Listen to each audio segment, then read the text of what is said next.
Assalamualaikum warahmatullahi wabarakatuh. Selamat pagi anak-anak. Semoga pagi hari ini sehat semuanya.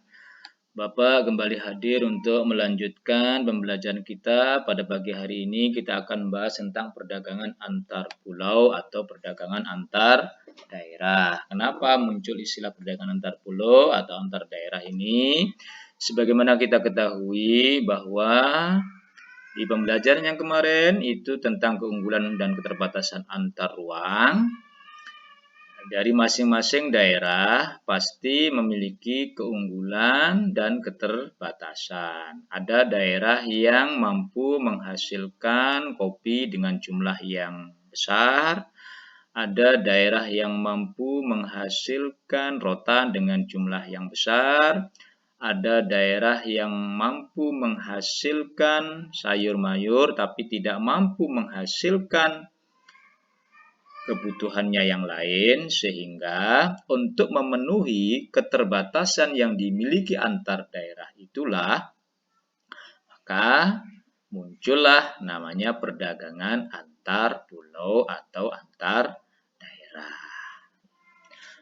Baik anak-anak semuanya, mari kita bahas materinya satu persatu. Kita pahami dulu apa itu perdagangan dan apa itu perdagangan antar pulau. Perdagangan atau perniagaan adalah kegiatan tukar-menukar barang atau jasa berdasarkan kesepakatan bersama tanpa ada unsur pemaksaan. Jadi, yang dimaksud dengan perdagangan atau perniagaan itu istilah untuk kegiatan tukar-menukar barang dan jasa. Misalkan kalau zaman dulu ya barter ya, jadi tukar-menukar barang.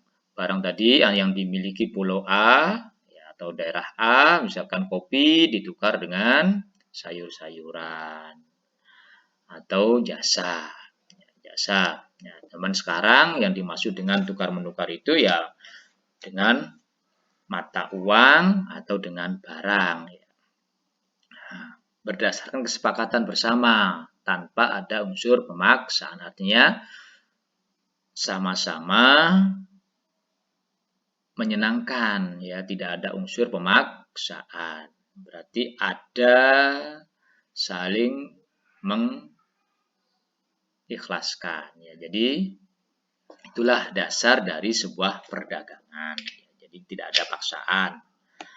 Lalu apa itu perdagangan antar pulau? Perdagangan antar pulau itu adalah perdagangan atau perniagaan yang dilakukan oleh penduduk atau masyarakat atau lembaga suatu daerah atau pulau dengan penduduk atau masyarakat atau daerah yang lain. Jadi misalkan penduduk Pulau Bali ini ya melakukan perdagangan dengan penduduk Pulau Jawa atau penduduk Pulau Kalimantan atau penduduk Pulau Sumatera. Karena masing-masing daerah itu memiliki keunggulan terutama di sumber daya alamnya. Ada yang bisa dihasilkan di Bali, tetapi dengan tingkat kebutuhannya masih kurang, maka bisa diambil atau dicarikan di pulau yang lain. Sehingga terjadilah perdagangan antar pulau. Ini bisa dilakukan oleh masyarakat, antar masyarakat, atau perorangan, antar perorangan, bisa juga lembaga ekonomi, ya misalkan koperasi atau perusahaan, ya. Bisa juga dilakukan oleh pemerintah daerah masing-masing, antar pemerintah daerah. Nah, itulah yang disebut dengan perdagangan antar pulau. Kemudian, apa sih tujuan adanya perdagangan antar pulau? Yang pertama, tujuannya adalah untuk mencari keuntungan. Jadi, untuk mendapatkan keuntungan. Apa itu keuntungan? Keuntungan itu adalah selisih antara harga beli dengan harga jual. Kalau itu barangnya dari beli. Ya. Sehingga di situ pasti ada kesepakatan tadi, kesepakatan bersama. Ya. Kesepakatan bersama mengenai ongkos kirim Nah, kalau memang ongkos kirimnya harus ditanggung oleh penjual, maka pasti penjual akan menambahkan kosnya, harga beli ditambah ongkos. Nah, selisih harga beli tambah ongkos dengan harga jual itulah yang disebut dengan keuntungan. Tapi kalau ongkosnya atau ongkos kirimnya itu ditanggung oleh pembeli, maka cukup harga beli ya,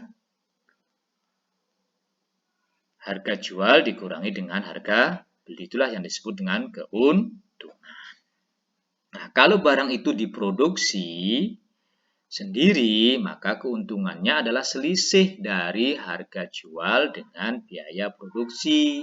Biaya produksi itu apa? Yaitu diantaranya bisa dari bahan bakunya, ya, bahan bakunya, kemudian ongkos pembuatannya, ya, sampai dengan barang itu nyampe di tangan pembeli, itu semua dihitung menjadi biaya produksi. Dengan kata lain itu adalah harga perolehan. Maka bisa dikatakan keuntungan adalah selisih antara harga jual dengan harga perolehan.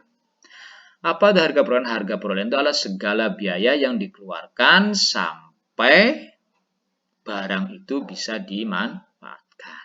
Itu namanya harga perolehan.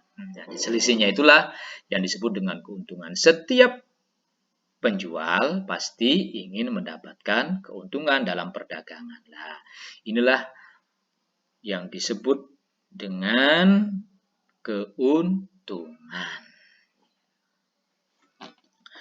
Yang kedua adalah tujuannya untuk memperluas jangkauan pasar. Apa yang dimaksud dengan jangkauan pasar itu adalah jumlah konsumen yang mengkonsumsi barang tersebut semakin banyak dan tersebar di berbagai daerah. Misalkan kalau barang X itu diproduksi di suatu daerah, kemudian hanya dinikmati oleh daerah itu, maka daerah lain tidak akan mengenal barang itu. Nah, dengan adanya perdagangan antar pulau itu, manfaatnya barang X tadi bisa dinikmati oleh penduduk masyarakat pulau lain. Nah, dengan adanya perdagangan tadi, maka barang X bisa dikenal oleh pulau-pulau yang lain. Ini pasti akan berdampak kepada keuntungan tadi. Jadi misalkan barang X itu kalau diproduksi di pulau X saja dan dinikmati oleh penduduk pulau X saja, keuntungannya ya hanya kecil. Tetapi ketika barang itu sudah dijual di pulau yang lain atau di daerah yang lain, maka konsumennya akan meningkat. Ya, konsumen akan meningkat, tentunya akan mendatangkan keuntungan yang lebih banyak dan barang itu akan banyak dikenal oleh masyarakat yang lebih luas. Contohnya, misalkan kalau di Bali itu ada minyak oles, Pak Oles. Itu kalau tidak dipasarkan ke luar pulau, maka yang mengenal minyak oles itu hanya penduduk Bali saja. Tapi begitu dipasarkan misalnya secara online, ya zaman sekarang kan bisa dengan cara online ya. Lebih diuntungkan dengan adanya alat komunikasi. Nah, itu bisa dikenal oleh penduduk yang lain, masyarakat yang lain, pulau yang lain. Sehingga jangkauan pasarnya itu lebih banyak.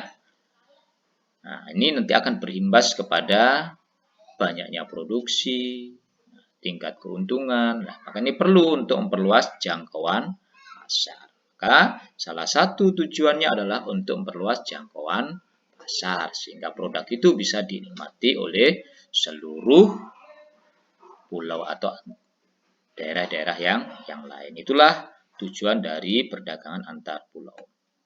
Kemudian, apa sih yang mendorong terjadinya perdagangan antar pulau itu? Yang mendorong adalah adanya perbedaan faktor produksi yang dimiliki oleh antar daerah. Jadi, Tadi sudah Bapak sampaikan, ada daerah yang mampu memproduksi barang X tetapi daerah lain tidak mampu memproduksi barang X. Ada daerah yang mampu memproduksi barang Y tapi daerah yang lain tidak mampu memproduksi barang Y. Atau daerah itu mampu memproduksi barang X tapi masih sangat kurang.